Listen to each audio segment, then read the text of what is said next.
Hello students, today we are discussing the topics from module 2, that is data mining. In that subtopics, types of dataset, data preprocessing. When we talk about data mining, we usually discuss about knowledge discovery from data. To get to know about the data, it is necessary to discuss about data objects, data attributes, and type of data attributes. Data objects are essential part of a database. The collection of set of attributes describe the data objects. Say for example, customer is an example of data object. A set of property that describe a data object we called as attribute. For example, customer ID, customer name is an example of attribute. Set of attributes used to describe a given object are known as attribute vector or feature vector. So these are the feature vector, and each record at the row, whatever you are seeing, are data objects which is described based on common set of attributes.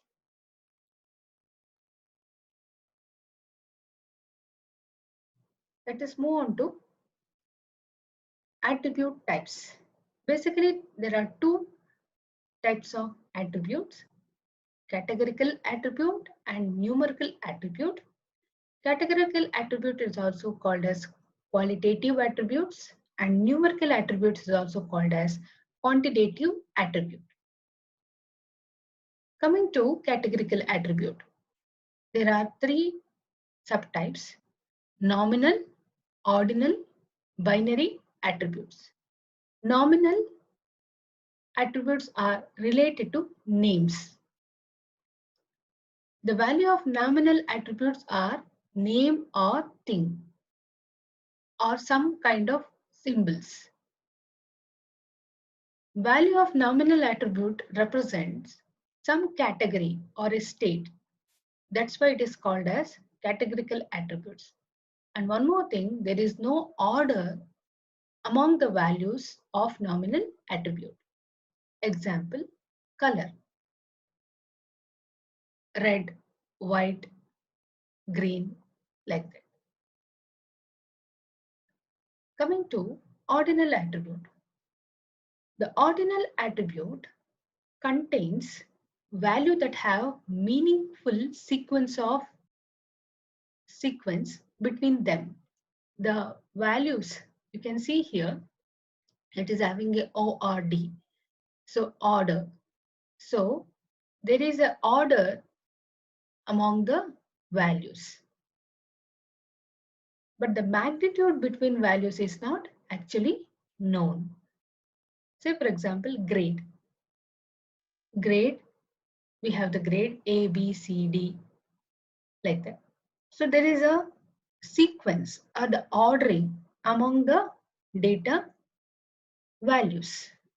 But what is the magnitude or the difference between the grade A and grade B? The difference between the grade B and grade C may not be same. That we called as a ordinal. This type of attributes we called as a ordinal attribute. Next, binary attribute. Binary attribute have only two values or states. Say for example, yes or no, true or false, affected or unaffected. In this, two types are there: symmetric binary attribute, asymmetric binary attribute. Symmetric binary attributes are the attributes where both values are equally important. Say for example, gender, male, female.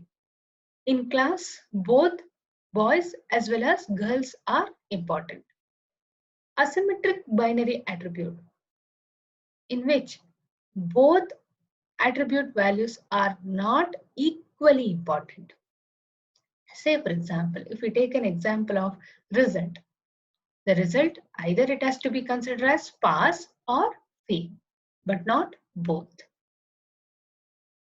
Coming to next category, numerical attribute. A numerical attribute is quantitative because it is a measurable quantity and is represented in integer or in real numbers. So here we have actually 4 categories here: interval, ratio, discrete, continuous. Interval attributes as values whose difference are interpretable, but the numerical attributes do not have the correct reference point, or we call it as a 0 point, true 0 value. Interval does not have true 0 value or true value for the 0. That is 4 plus 0 is equal to 4. 0 plus 4 is equal to 4. 4 minus 0 is equal to 4. 0 minus 4 is equal to 4. That means 0 does not have any here importance. Coming to ratio, a ratio attribute is a numerical attribute with a fixed 0 point. If a measurement is ratio scaled, we can say of a value as being a multiple of another value. Okay, that's why, say for example is temperature. We can take. So next we move on to discrete. Discrete attribute have finite values. It can be numerical and it can also be in categorical form. This attributes as finite or countably infinite set of values.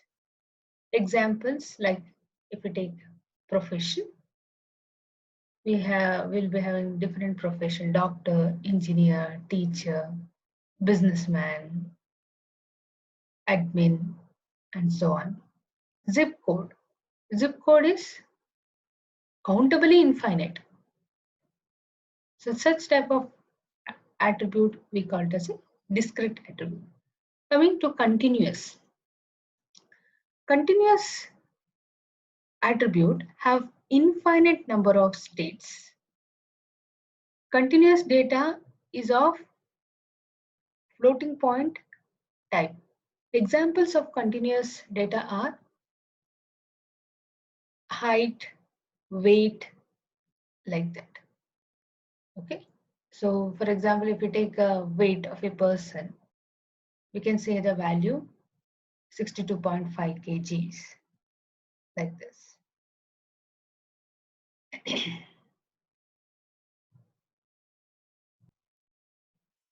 Next, we move on to our next slide, that are important characteristic of data. First characteristics is dimensionality. The dimensionality of a dataset is the number of attributes that the object in the dataset have. Remember, dimension means attribute. Dimensionality means number of attributes that a particular dataset has. In a particular dataset, if there are high number of attributes, then it can become difficult to analyze such a dataset. So such type of problem we call it as a curse of dimensionality, what I have mentioned here. Many types of data analysis become difficult as the dimensionality of the dataset increases. That means if we have a countable number of dimension or attribute in a dataset, it will be easy for analysis. If you have 10 attributes in a dataset, much easy. 20, okay. 30, okay. But if it is 500, if it is millions of dimension or attributes, then it is very difficult to analyze the data or mine the data.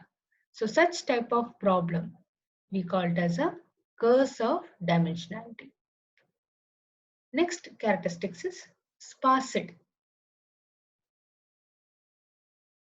For some data set, such as those with asymmetric features, most attributes of an object have values of 0. In many cases, fewer than 1%, I'm telling you, fewer than 1% of the entries are non-zero. Such a data is called sparse data, or it can be said that data set has sparsity. So here, if the data set, if you take, you find more of zeros and few are valuable data. Such type of data set we call it as a sparsity. Only present counts.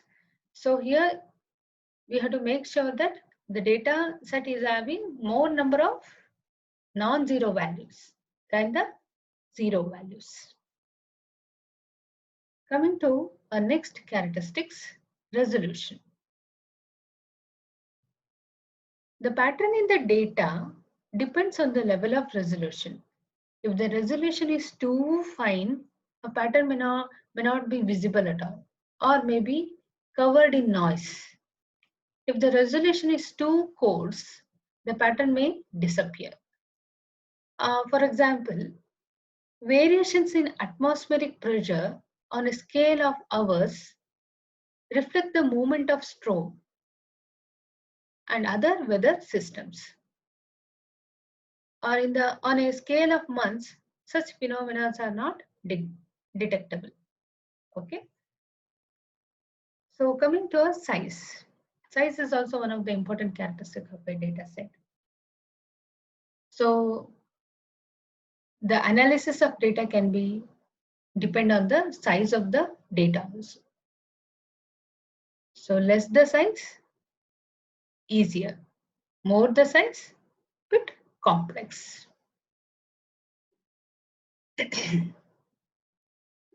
Next, we move on to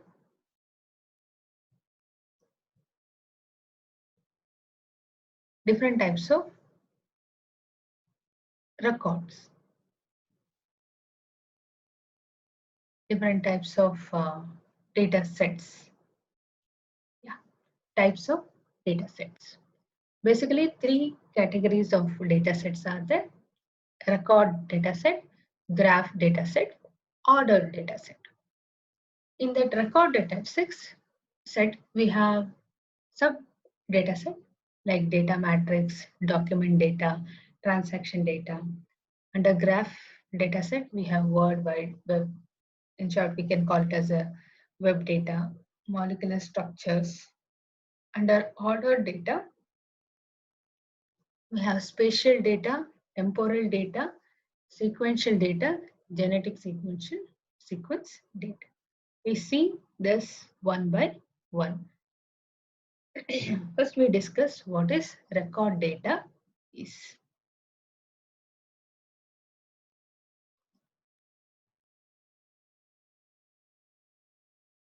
A data set is a collection of record, as we are seeing.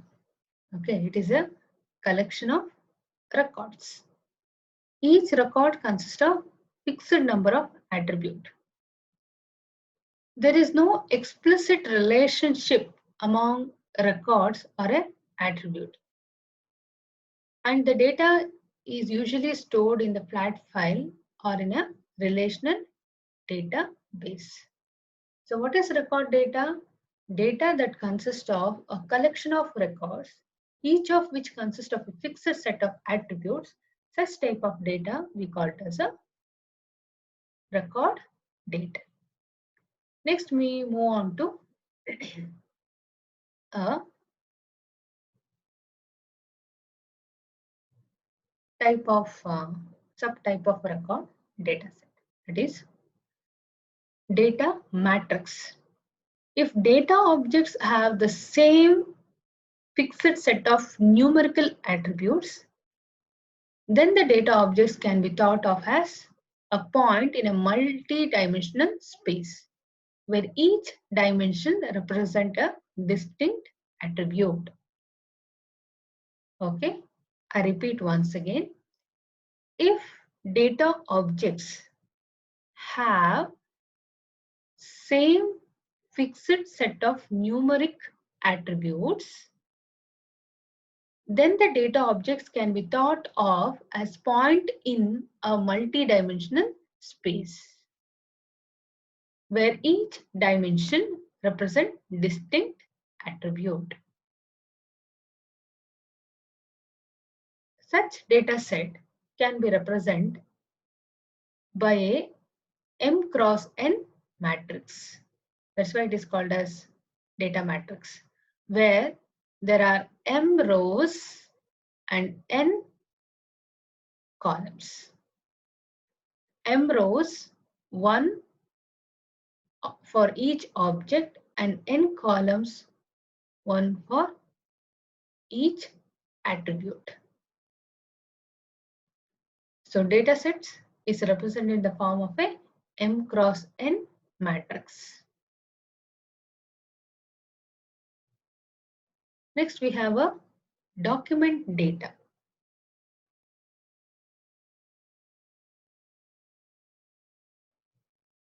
Document data.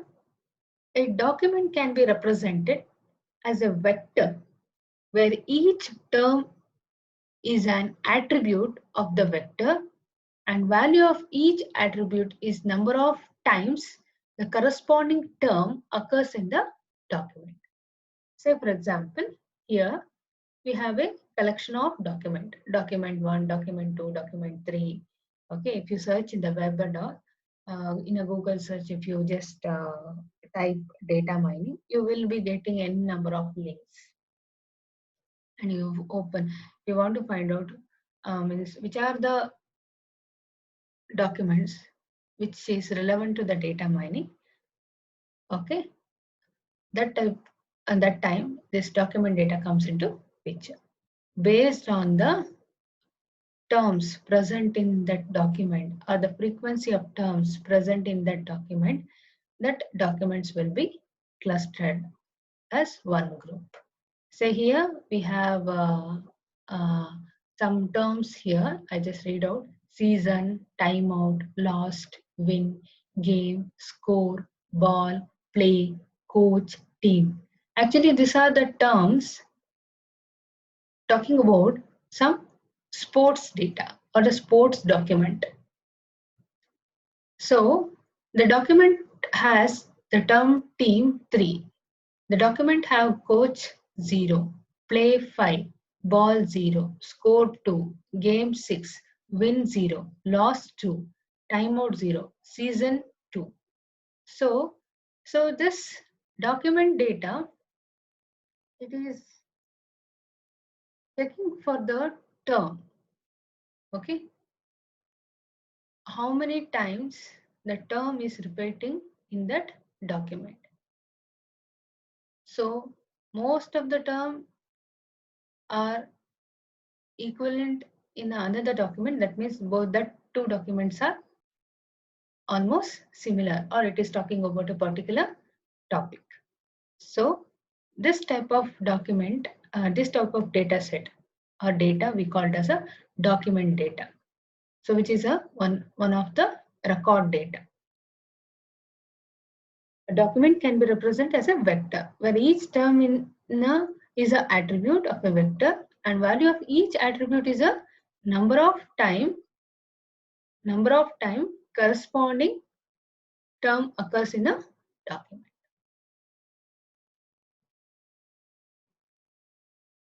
Okay, hope you are understanding what I am saying. Okay, so shall I move on to the next slide?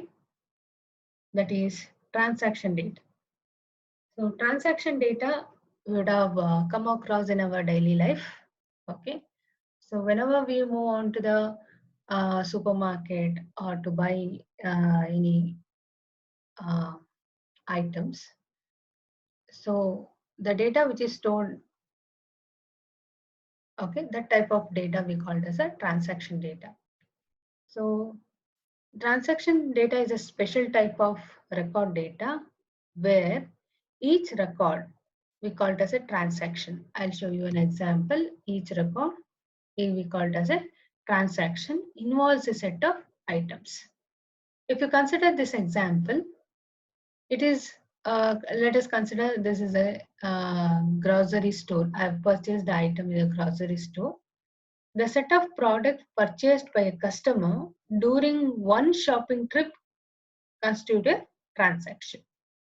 So this is one transaction. This is second transaction. While the individual products that were purchased are the items. Bread is one item, Coke, milk are the items. So when I go to a supermarket, if I purchase some items like bread, Coke, milk, okay, and when I go for the billing counter and I will get billed, that time it will be stored into the computer. So the transaction data is being stored into the computer. That in the transaction, the customer has bought so and so items. So such type of data set which stores the data consisting of the transaction data, that we call it as a transaction data, which comes under the record data. So you can see here, transaction 1 is having this many items, transaction 2 is having this many items, transaction 3 is having this many items. So these are the transactions done by different customer. So when they go for the bill counter, okay, and the items what they have purchased will be scanned and stored into the computer. Okay, that such type of data set we call it as a transaction data. Next, we move on to graph data.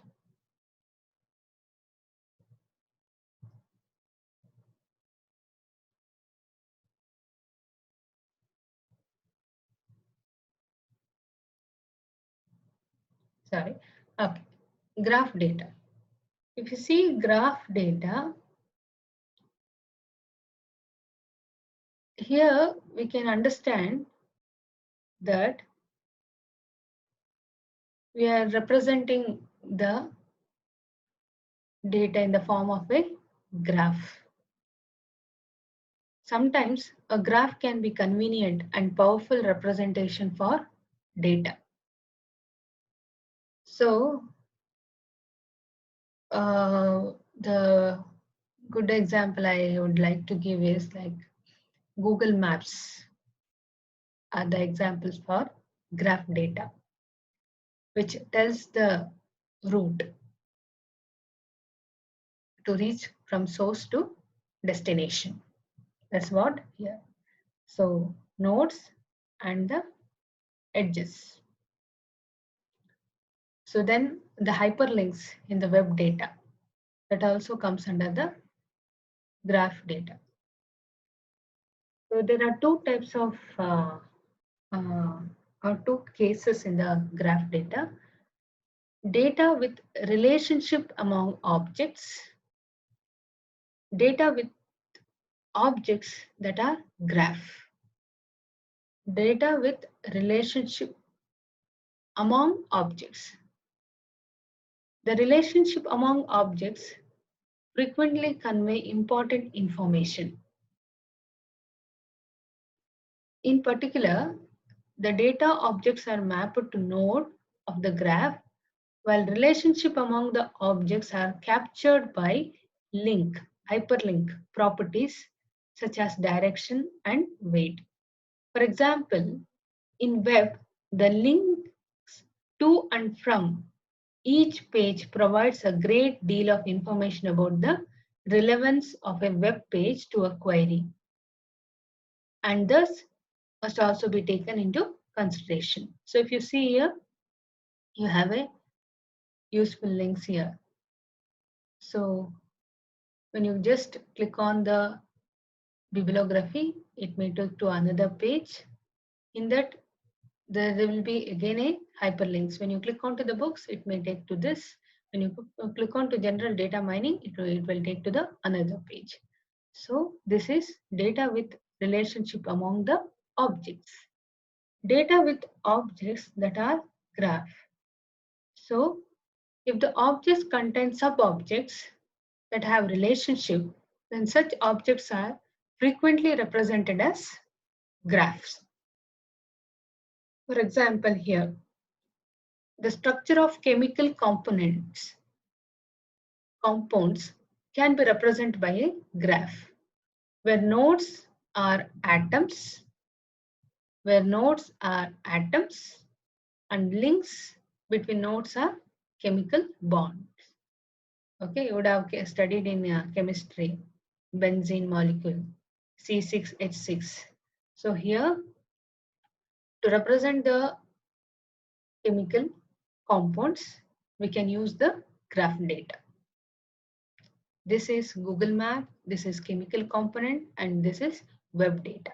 So to represent all this, we have a graph data.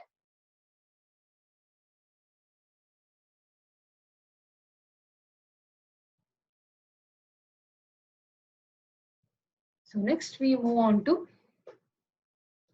ordered data. In the ordered data, we have sequence data.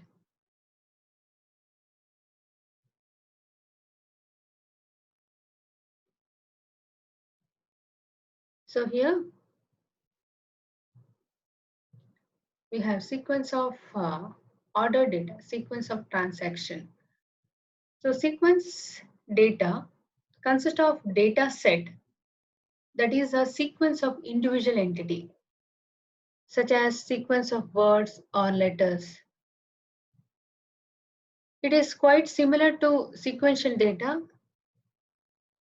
except that there are no timestamp.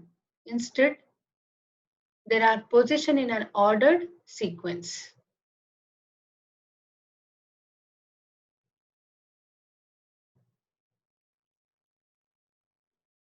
This is an example of genomic sequence data. That is, the genetic information of plants and animals can be represented in the form of sequence of nucleotides that are known as genes. So this would have you learned in the biology. For biology students, they will be knowing, you can recall that. Okay. So genetic information, it can be represented. This is the one type of ordered data. So another type is sequential data, which comes under ordered data. So this can be considered as the extension of record data, where each record has a time associated with it. Okay, each record will be having a time associated with it. So let us consider a retail transaction data set that also stores the time at which the transaction took place. Say, for example, these are the item set. This is taken in AB item. Okay. So this is a sequence that A and B. This is a sequence B and D and sequence C and D. How the items has been purchased. This is a sequence. This is the order in which the items are purchased. So when you purchase, if you do a online or offline transactions, okay, the time will be noted. Yes or no? That's why it is associated with time. If you just go to the supermarket and buy the items and go for the billing, okay, when the bill is generated, along with the amount, the time will also be noted.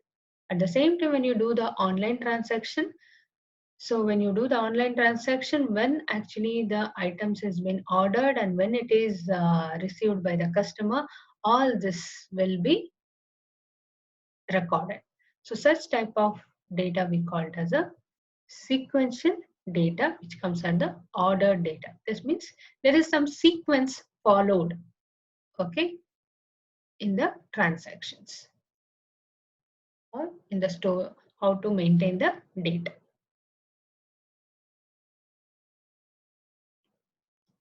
So next type of data, we have a temporal data or a time series data and the spatial data. Here in this example, I have combined both. In this example, I have combined both the spatial data and time series data, because if we take this example, you can see time as well as space. Okay, time as well as space. So here, let us, I'll first talk about time series data, then I'll come to the spatial data. So time series data. Time series data is a special type of sequential data in which each record is a time series. That is, a series of measurements taken over a time. Say for example, a financial data set might contain objects that are time series of daily prices of various stocks. Okay.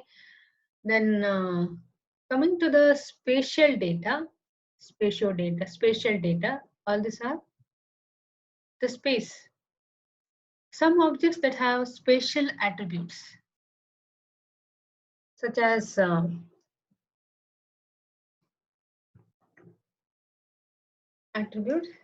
position or areas, as well as other types of attributes.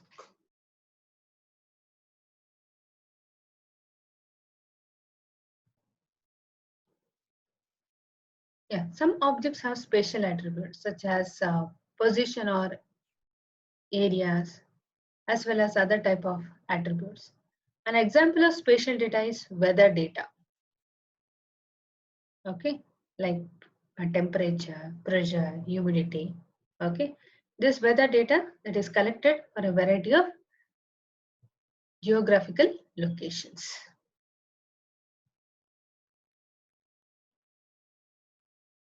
So next we move on to our very important topic, that is data pre-processing. Data pre-processing refers to the steps applied to make data more suitable for data mining. The steps used for data pre-processing usually fall into two categories. First is selecting data objects and attributes for the analysis.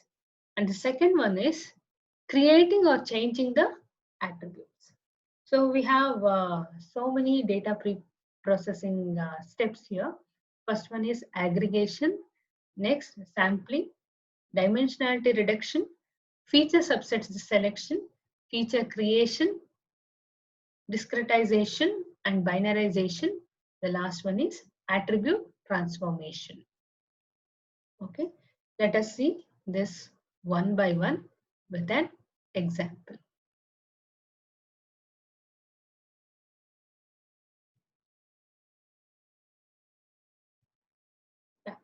Aggregation.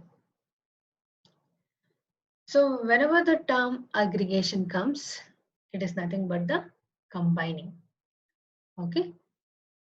So in simple terms, the aggregation refers to combining of two or more attributes or two or more data objects into a single attribute or a single data object. We call it as a aggregation. Okay. For example, let us consider there is a attribute called street, then city, country, like this. So instead of taking all this attribute individually, we can combine all these three attributes into one attribute like address. So address comprises of street, city, country. Okay, that we call it as an aggregation. So combining of two or more attributes into a single attribute, we call it as an aggregation. So what are the purposes of aggregation? The purpose aggregation serves are as follows: data reduction, change of scale, okay, and more stable data. What is data reduction? In data reduction, it reduces the number of objects or attributes. This results into smaller data sets and hence require less memory and processing time. And hence, aggregation may permit the use of more expensive data mining algorithm. It lead to a more expensive data mining algorithm. That means here we are reducing the number of attributes. 10 attributes may be reduced to 6 attributes. Okay, that are basically a data reduction, as the name represent, data reduction. That means the number of attributes or object we are reducing. Okay, next is change of scale. Aggregation can act as a change of scope or scale by providing a high-level view of a data instead of low-level view. For example, cities aggregated into regions, state, countries, and so on.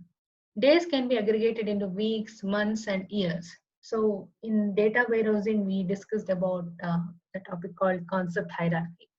So high level to low level to high level, drill down, okay, roll up, okay. So that is change of scale. So if you want to represent the data, like city can be aggregated into regions, states, or country. Days can be, that is roll up. Days can be rolled up to weeks, months, or years. So next is more stable data.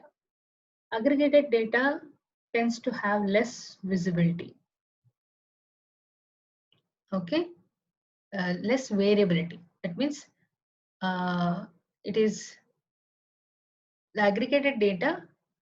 It may not change much. Okay. So next, move on to another data pre-processing step, that is sampling. So sampling is a commonly used approach for selecting a subset of the data objects to be analyzed. Sampling. So we say, for example, blood sample. So to check whether the person is having that any particular disease or not, the sample of blood will be taken, not the entire blood of the person. Okay, similarly, the same concept applies here, sampling. Okay, so the key aspect of sampling is to use the sample that is representative. A sample is representative if it has approximately the same property as the original set of data. If the mean of the data objects is the property of interest, then the sample is represented if it has a mean that is close to the of original data. So here, as I told, if we want to check whether the person is having a dengue fever, a sample, a drop of blood from the person will be taken to check whether that person has got the dengue or not. Okay, that kind of it is sampling. So here, statisticians often sample because obtaining the entire data set of interest is too expensive or time consuming. Okay, so sampling is typically used in data mining because processing the entire set of data of interest is too expensive and as well as it is time consuming. That means they check before taking the entire data set. Than taking the entire data set, they take a sample of the data and perform the test on that. As I told, using a sample will work almost as well as using the entire data set if the sample is representative.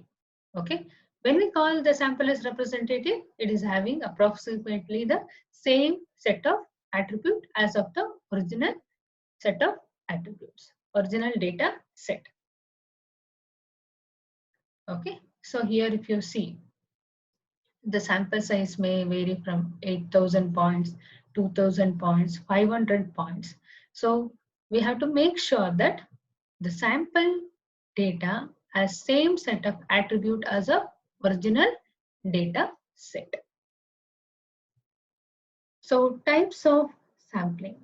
We have here two different types of sampling we have taken, that is simple random sampling and stratified sampling. Okay, so there is an equal probability of selecting any particular item.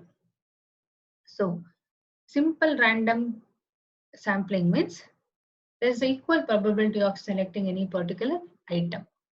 Here it can be of two types, but that is sampling without replacement, sampling with replacement. So sampling without replacement, as each item is selected, it is removed from the population or the data set. Sampling without replacement, that means we are not putting it back. As each item is selected, it is removed from the population or a data set. Sampling with replacement.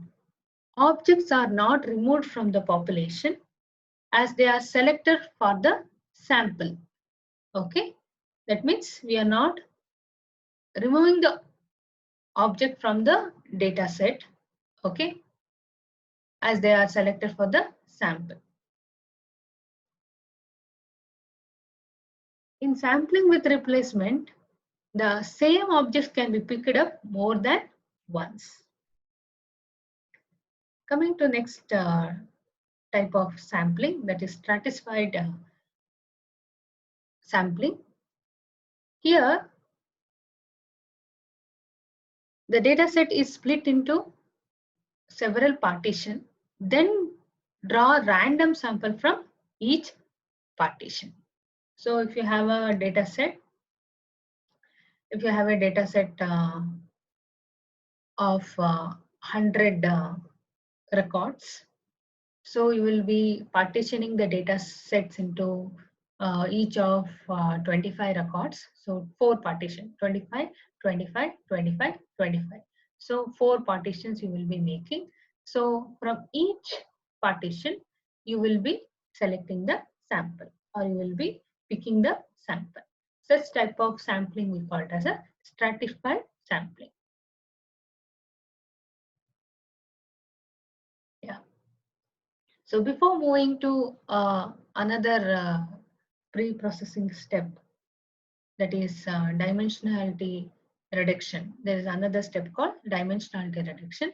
So as we discussed in the previous session, one of the important characteristics of the data set is dimensionality. That is nothing but number of attributes.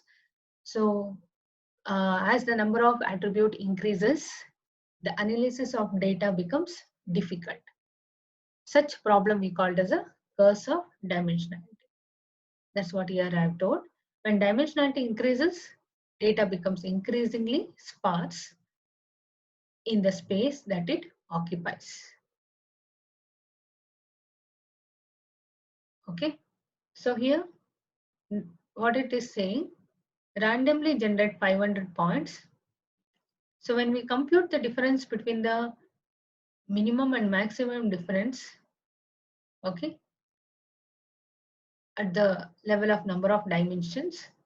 So as minimum, maximum, minimum distance, maximum, minimum distance goes on, okay, based on the number of, as the number of dimension increases, it completely going down. That means analysis is becoming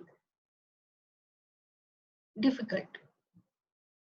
So here if you can see that when the dimensions are less, or the number of attributes are less, the distance among the data points is very clear.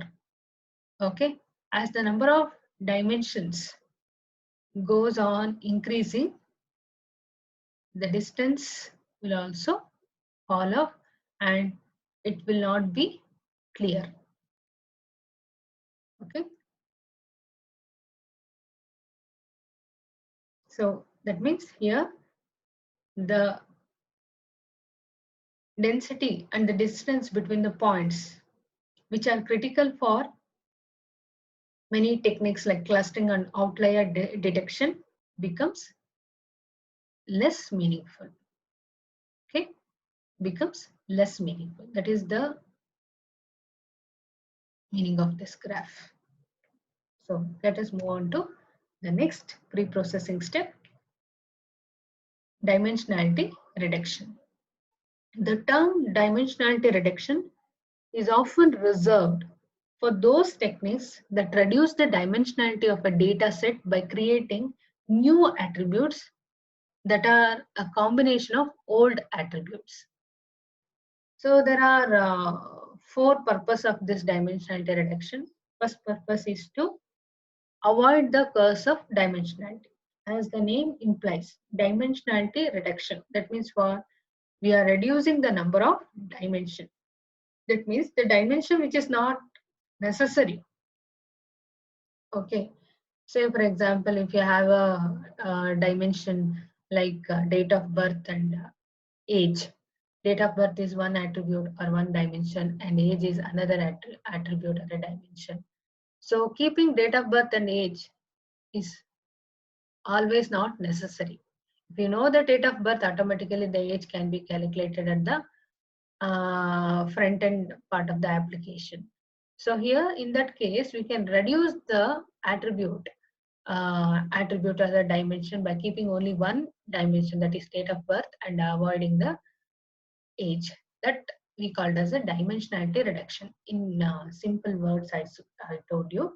Okay. So the main purpose of dimensionality reduction is avoid curse of dimensionality. That is, more the number of dimension, okay, very difficult to analyze the data. So to reduce, as when we reduce the number of dimension, so this problem will get solved. Okay. So next purpose is reduce amount of time and memory required by the data mining algorithm. So when the number of dimensions will be reduced, okay, then automatically the consumption of time and the memory space will be reduced, and it will be easier for the data mining algorithm, easier for using the data mining algorithms. The third purpose, it allows data to be more easily visualized. Yeah, if you see more number of attributes or a dimension in the data set, it will be so congested and it will not be so clear. But the less the number of attributes, it will be more clear or more visual. And last one, it may help to eliminate irrelevant features or reduce noise. So we are just putting out the attribute which is least used or which is not much important for the data analysis. So eliminating irrelevant feature and also reduces the noise.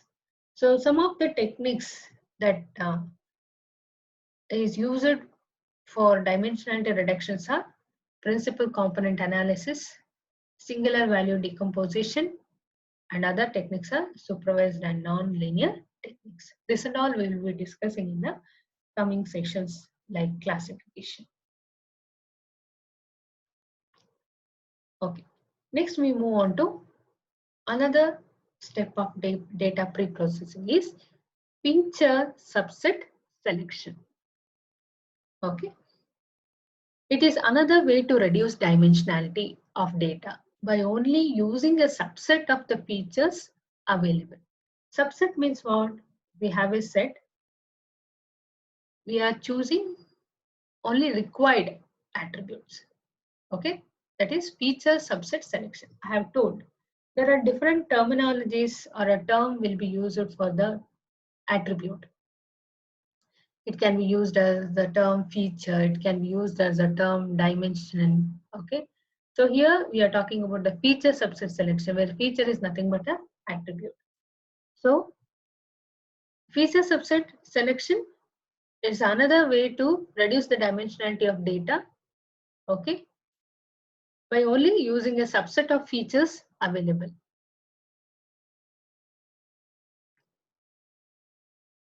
It may look like an approach which would have lose information, but that is not the case if redundant or irrelevant features are present in the data set. When we say feature subset, we may feel that, okay, we are losing some information. So feature subset selection will be used in the case where the data set is having more of irrelevant and redundant features. Okay. So redundant features. What is this redundant features? Redundant features means it duplicates much or all the information contained in one or more attributes.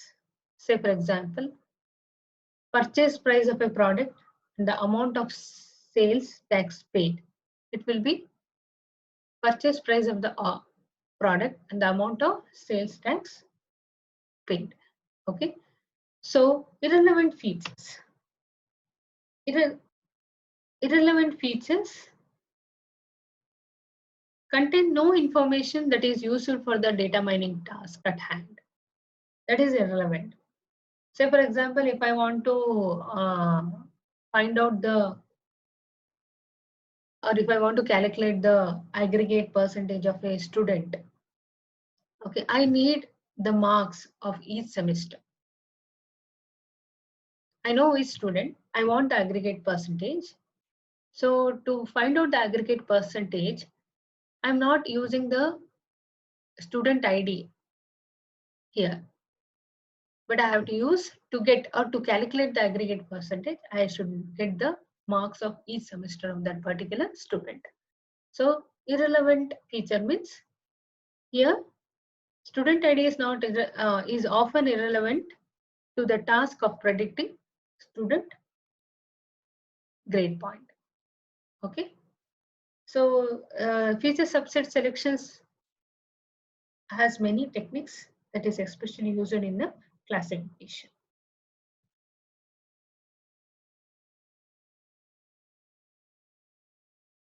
Okay, so some of the irrelevant and redundant attributes can be eliminated immediately by using common sense or domain knowledge. Selecting the best subset of feature frequently requires a systematic approach, okay, that we have to take care. Next, we have systematic approaches like embedded approach, filter approach, wrapper approach. Okay, and these are the some approaches which is used for feature subset selection. Next, we move on to next step, that is feature creation. In the last slide, we discussed about feature subset selection. Here, feature creation. This step involves creation of new attribute that can capture the important information in a data set much more efficiently than the original attributes. Okay, there are three general methodologies for this feature creation. That means feature creation. Creation means what? We are creating a new attribute. Feature subset selection means what? We are selecting only the set of attributes among the original set of attributes.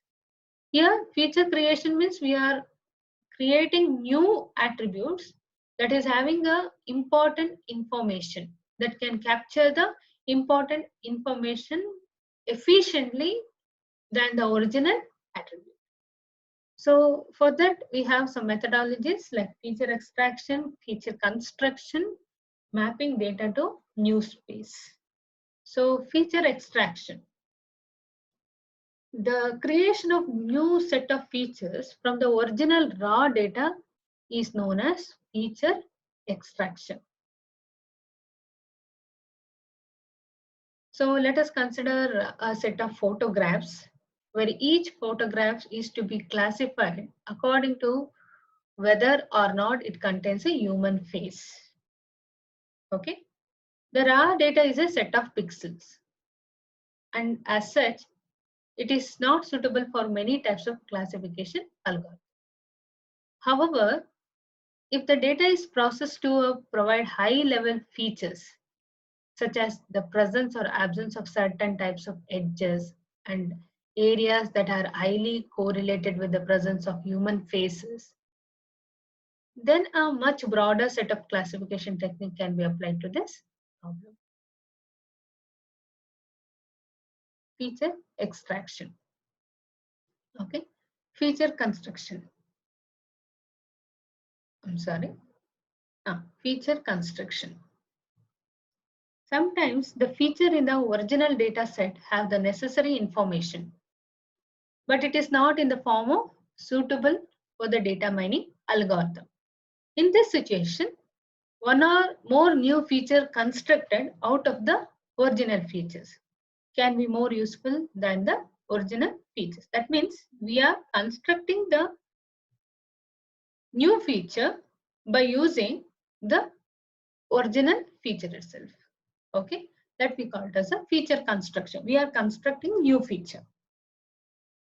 Okay, example, dividing mass by volume to get the density. Mass by volume to get the density.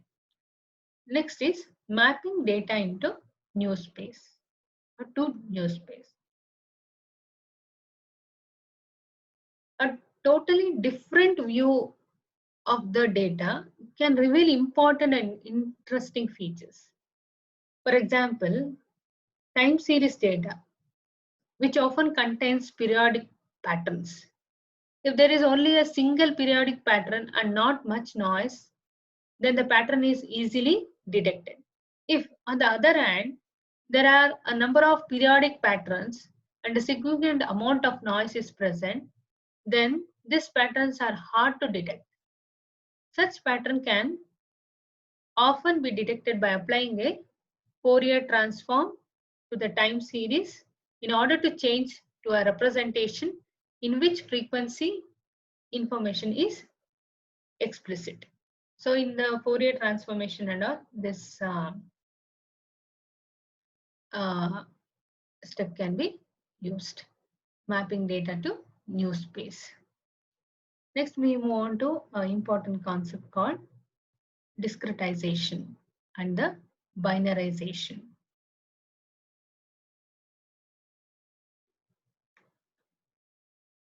Discretization is a process of converting continuous attribute into an ordinal attribute. I have discussed about what is continuous attribute and what is ordinal attribute, right? Okay. So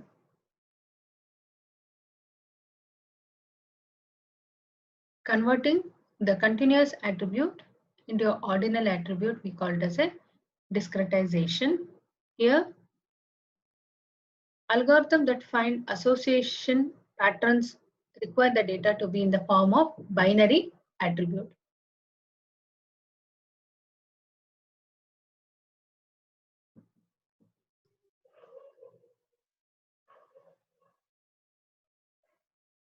So as I said, discretization is an essential pre-processing technique used in many knowledge discovery and data mining tasks.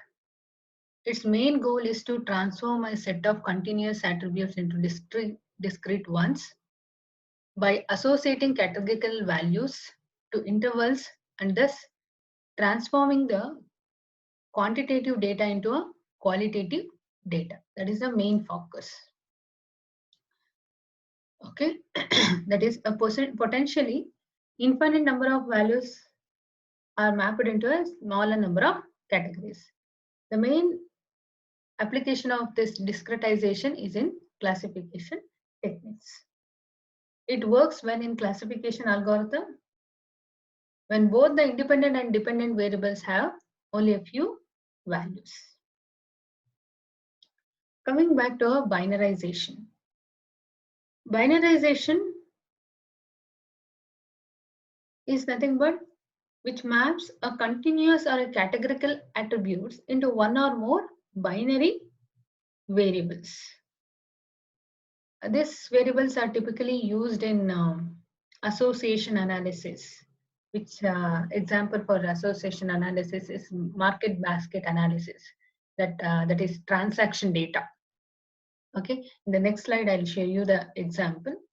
So in binarization process, the continuous attributes are converted to a categorical attribute and then convert the categorical attribute to a set of binary attributes.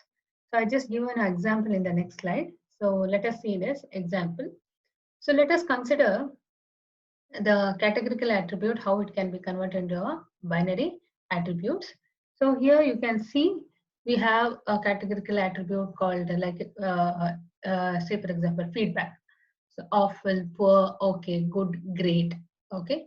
So the corresponding value, the categorical value is given a corresponding integer value. That is for awful it is 0, poor 1, okay 2, good 3, great 4. So how we can convert into an equivalent binary attribute? This is categorical, this is integer, and this is binary. So 0 means all three are 0. So all 3 is 0. Poor, so we are converting into binary. That is 1 here. 2 means 0, 1, 0. 3 means 0, 1, 1. 4 means 1, 0, 0. So this process we called as a binarization. So another example where we are converting categorical attributes to a 5 asymmetric binary attributes. Okay, asymmetric binary attributes. That means what? Not everything is equal. So same example, categorical value, integer value, we are just taking, since it is having 5 categories, 1, 2, 3, 4, 5. Since it is having 5 categories, we are taking 5 attributes here, binary attributes here. So awful means it is taken x1 as first category. So 1. Poor, second category. So here 1.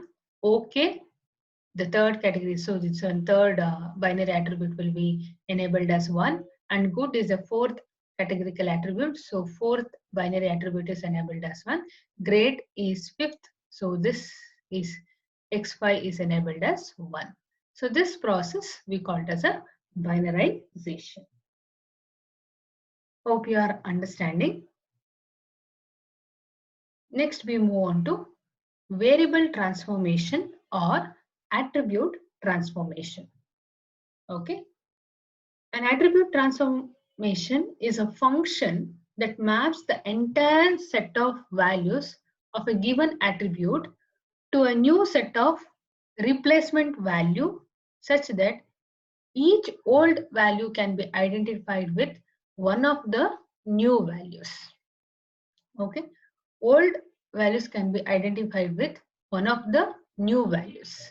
I repeat once again here, an attribute transform is a function that maps the entire data set of values of a given attribute, entire set of values of a given attribute to a new set of replacement values such that each old value can be identified with one of the new values. So there are some simple functions to perform the variable transformation, like we can use power function, or we can use logarithm function, exponential, okay, determinant, like that. We can use different simple function.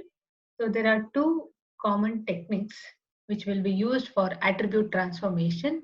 One is normalization, another is standardization. Normalization It refers to a technique to adjust to differences among attributes in terms of a frequency of occurrences. Okay, occurrences or a mean or variance or range of the value. Whereas standardization, it refers to subtracting of the means and dividing by the standard deviation. That is the way we use the standardization method.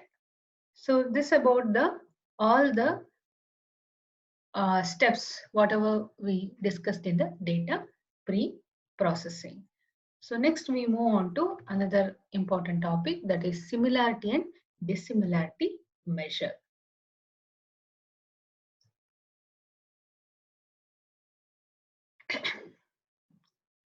So similarity and dissimilarity measure, it is basically talks about the distance between the data objects. Please note it. Similarity and dissimilarity measure, it is basically to find the closeness or the distance between the data objects. That means how two data objects are similar, how two data objects are dissimilar. Okay, to find out that, we will be using this measures. Okay, like distance or similarity measures are essentially used in many pattern recognition problems such as classification and clustering. Okay, we discussed in the last class about the classification and the clustering. So in the clustering means actually what? Grouping of similar data into one cluster and dissimilar data into another cluster. So how we'll group the data objects into one cluster? Based on their similarities. Similar data objects will be in one cluster. The data object which is similar to that particular data, another data object will be put into a different cluster. So how the similarity or the closeness of the data objects are found? By using a similarity or dissimilarity measure. That's what it is saying here. Similarity measure is nothing but numerical measure of how alike two data objects are. It is higher when the objects are more alike, that is more closer. And similarity measure falls in the range 0 and 1. Okay, it falls in the range 0 and 1. We'll see that with example. Dissimilarity measure. It is also a numerical measure. Please note that similarity measure and the dissimilarity measure both are numerical. They are not categorical. Okay, so dissimilarity measure is a numerical measure of how different two data objects are. Okay, so we say the two data objects are dissimilar when the objects are more alike. Lower when the objects are dissimilarity measure is lower when the objects are more alike. And minimum dissimilarity is often 0. Okay, upper limit may vary. Similarity is 0, 1, lower and upper. But here, lower limit is 0, upper limit can be various. So proximity refers to similarity or dissimilarity. Similarity or dissimilarity, we call it as a proximity. So here the following table shows the similarity and dissimilarity between two objects X and Y with respect to a simple attribute. So here the attribute type is nominal. So dissimilarity D is equal to, D means distance, dissimilarity of a particular data objects, dissimilarity among the data objects. We have two data objects X and Y. X and Y are similar or dissimilar. We can decide based on this formulas. So if the attributes are of type nominal, then the dissimilarity is equal to 0 if X is equal to Y. Dissimilarity is 1, okay, if X is not equal to y. So similarity is equal to 1 if x is equal to y. So please note this. Okay. Dissimilarity is 0 if x is equal to y. Here 1 if x is equal to y, 0 if x is equal to x is not equal to y. Ordinal d is equal to x minus y whole divided by n minus 1. Okay, this is dissimilarity. Value mapped to integer 0 to n minus 1, where is n is the number of values. S is equal to 1 minus d. Interval or ratio attribute d is equal to mod of x minus y, where s is equal to minus d. Okay, s is equal to 1 by 1 plus d, s is equal to exponential of minus d. S is equal to 1 minus d minus minimum of d divided by whole divided by a maximum of d minus minimum of d. With formulas, we will, with example, we will see in the next coming slides.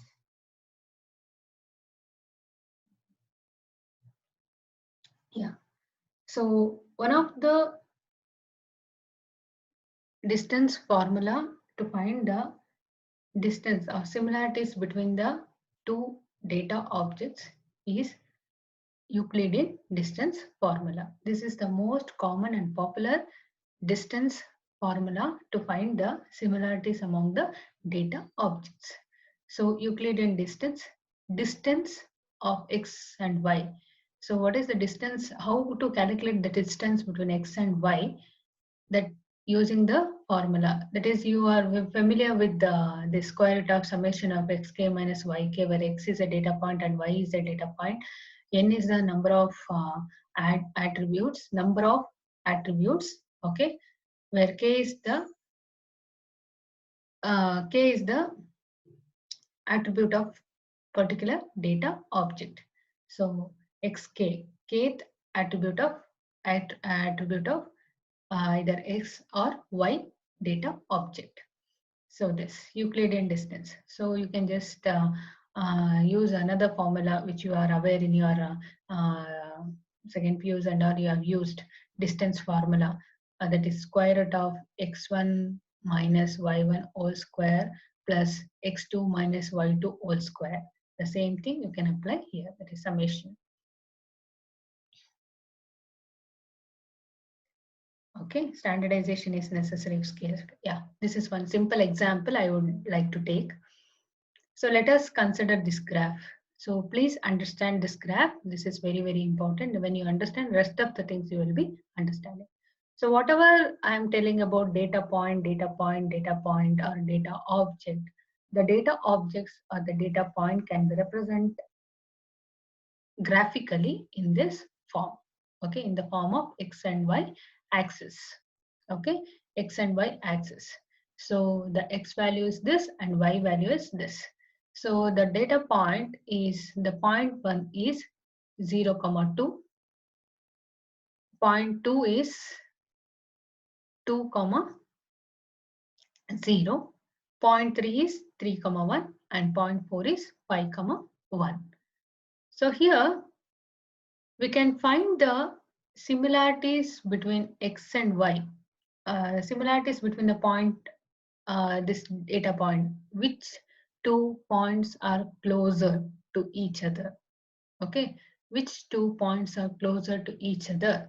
So by seeing this, we can say P2 and P3 is closer, P3 and P4 is closer, P2 and P3 are much closer than P3, P4, P1 is little bit away from these points. We can visually say, but how we can make the computer to understand or to apply the data mining algorithms, okay, for classification and clustering techniques. So that we have to use the Euclidean distance to find the similarity among the data points. So here this is the points given x and y. Okay, so the point data object, okay, data object and x and y.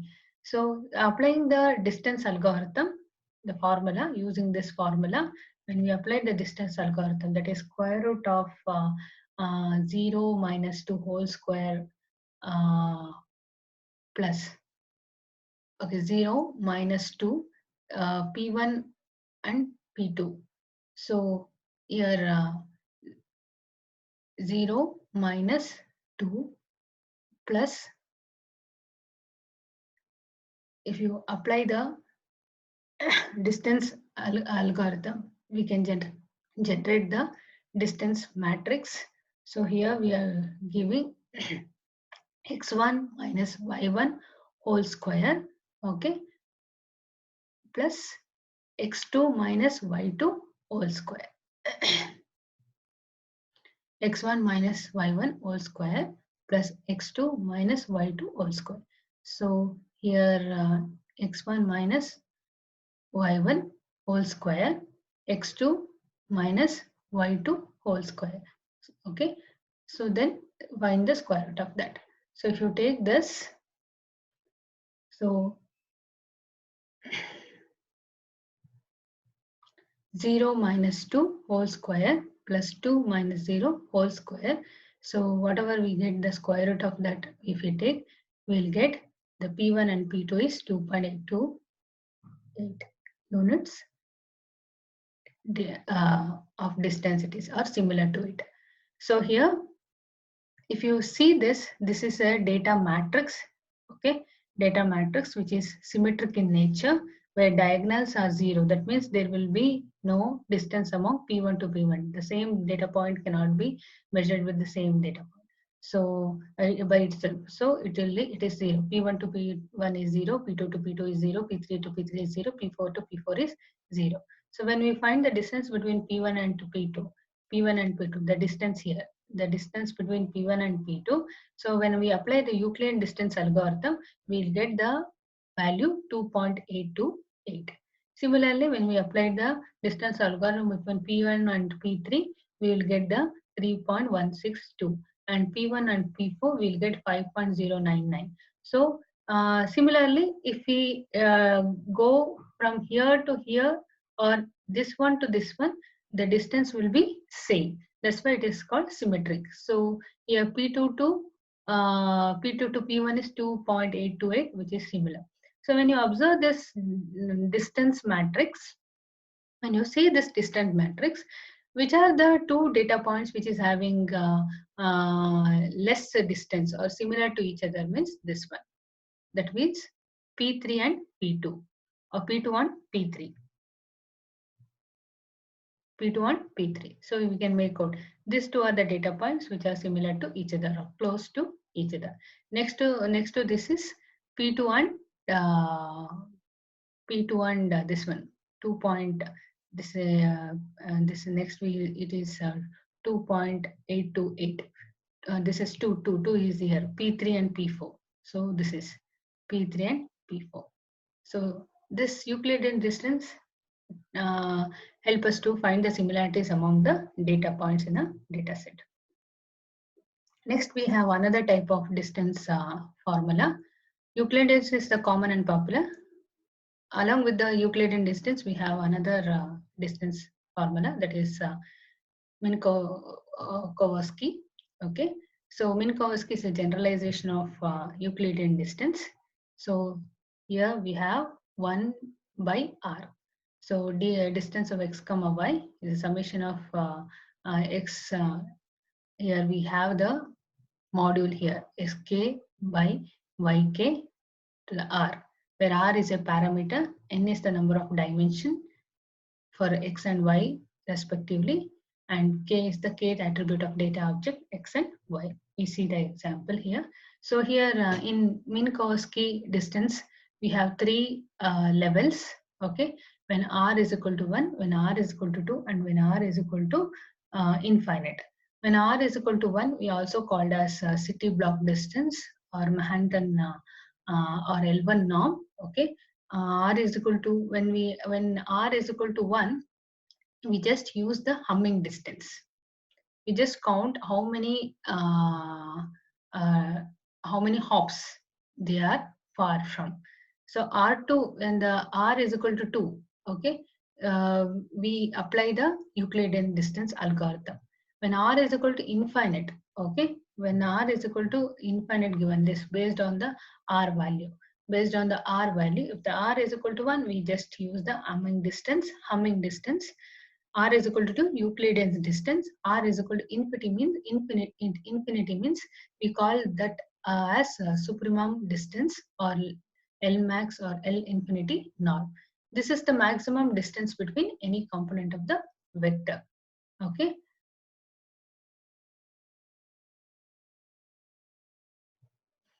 So let us see the example here. When we are given the data points with the x and y axis values. So for the level 1, how we can find the distance between the 2 points? Okay, it is very simple. Humming distance we use, that is number of hops. So here, if you see the distance between the P1 and P2, the P1 and P2, 1, 2, okay, the distance between the P1 and P2, 1, 2, 3, 4. Okay, are you understanding? 1, 2, 3, 4. So P1 and P2. P1 to P1, no distance. P1 and P2, 4. Then P1 and P3. When I go to the P1 and P3, P1 is P1 and P3. So 1, 2, 3, 4. P1 is here. 3 plus, okay, here only 1. Here, if you can see, okay, if you can see here, this is having 1, 2, 3, 4. So this is 4. You can see here 4. So P1 and P4, P1 and P1, 1, 2, 3, 4, 5, 6. 6. Okay, 6. Like this. Only we'll count the humming distance. Here when it is level 2, obviously you can see in the Euclidean distance whatever we have calculated using the Euclidean distance algorithm, that is square root of x1 minus y1 whole square plus x2 minus y2 whole square. That distance formula we can calculate this. Whenever the this one level is infinite, okay, level is infinite, we have to find the humming distance. That is what is the from 0 point, how much far the P1 point is and how much far the P2 point is, and the maximum value we will be taking. Okay, maximum value we will be taking. So here, that's why here if you see the form here, if you see maximum difference between any component of the vector. Okay, maximum difference we are calculating here. So here we are taking, if we take P1 and P2, both are 2. So 2. If we take P1 and P3, P1 is having 1 and P3 is having 3. Okay, 3 points ahead it is. So 1, 3. So which is maximum 3. So it is given as 3. And P1 and P4, here 1, here 1, 2, 3, 4, 5. 5 is the maximum. Similarly, we will be finding the distance matrix for the Minkowski distance using Minkowski distance. So common properties of a distance is that distances such as Euclidean distance have some well-known properties. If d of x comma y is greater than 0 for all the x and y data objects, and d of xy is equal to 0 only if x is equal to y, positive definiteness. So this is same whatever I showed you in the first slide. Okay, this one.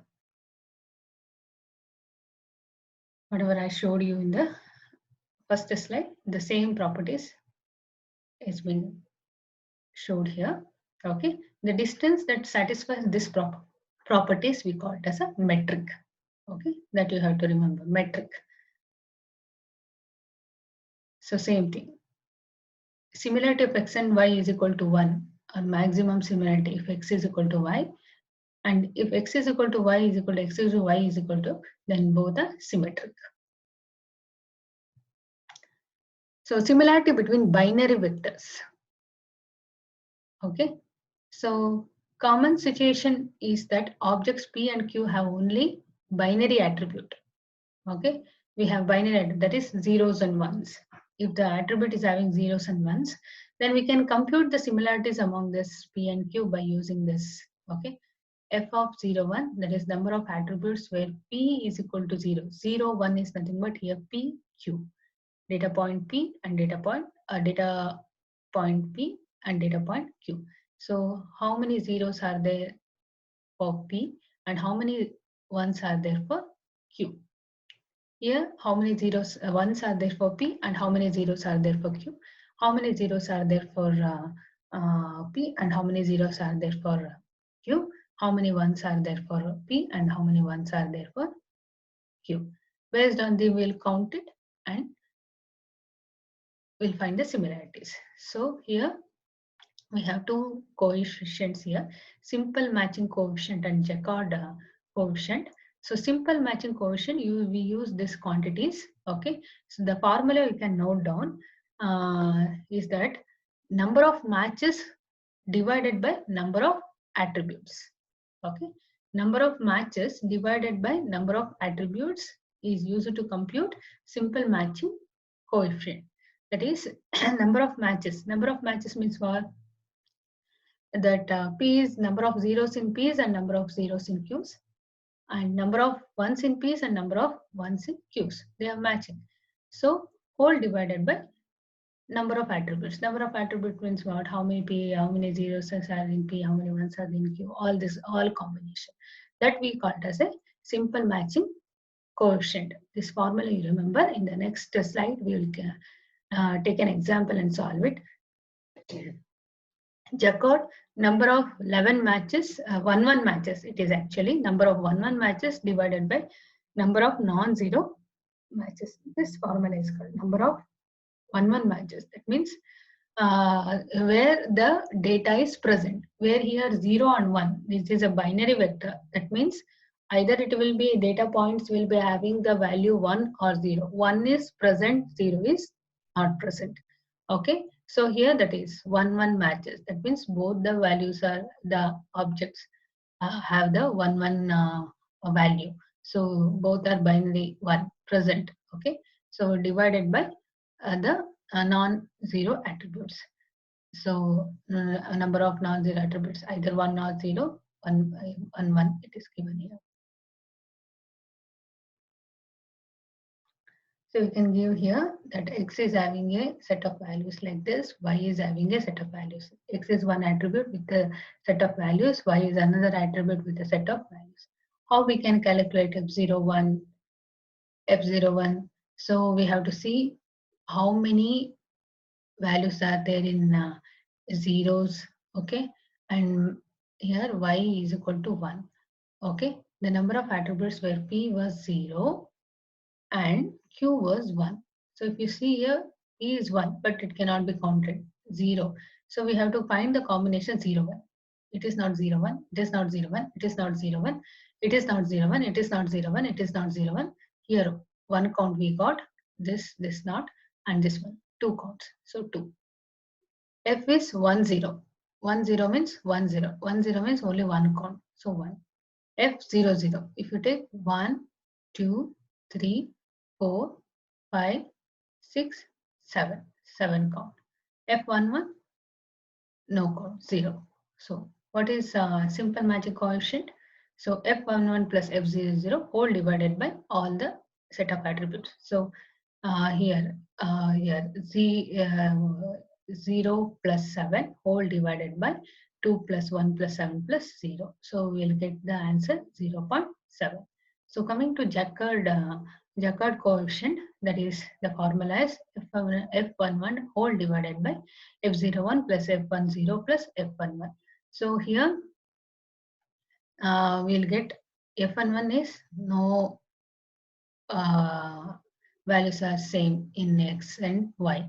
So 0 divided by 2 plus 1 plus 0, that is equal to 0. So this is Jaccard coefficient. Next we have a cosine similarity. If D1 and D2 are two document vectors, it is basically applied for document data. So then cosine of D1 and D2 is equal to dot product of D1 and D2 divided by magnitude of D1 and D2. Okay. So here let us take one example. D1 is having, D1 is one data object, D2 is another data object with the following set of attributes, values. Okay, so D1 having this one 3, 2, 0, 5. Okay, each is individual values. D2 is another set of values. So D1 and D2 is cross, this is a unit product. Okay, dot product, we can say dot product. D1 comma D2, here we will be doing the dot product. So here 3 into 1 plus 2 into 0 plus 0 into 0 plus 5 into 0. So we will be calculating like this the dot product for D1 and D2. We will be getting the value 5. Okay, so when we apply the D1 magnitude, okay, D2, so here nothing but it is a square of each value in that particular data object. Okay, so here 3 into 3 plus 2 into 2 plus 0 into 0 plus 5 into 5 and so on. If you do to this, then we will find out the square root of it. Okay, 0.5 means 1 by 2. 1 by 2 means it is nothing but the square root. We'll get the 42 square root of 42. We'll get 6.481. Similarly, we do with the D2, then we'll get the square root of 6 is nothing but 2.449. Then when we apply the dot product divided by the product of D1 and D2, we'll get like this 5 divided by 6.481 into 2.449. Okay, 5 divided by 6.481 into 2.459, we'll get the cosine similarity as 0.3158. Okay, thank you students. Hope you have understood this. So if you have any clarification, you can always text to me, or you can mail to me, or you can personally call and ask the doubt. Thank you. Stay safe, stay healthy.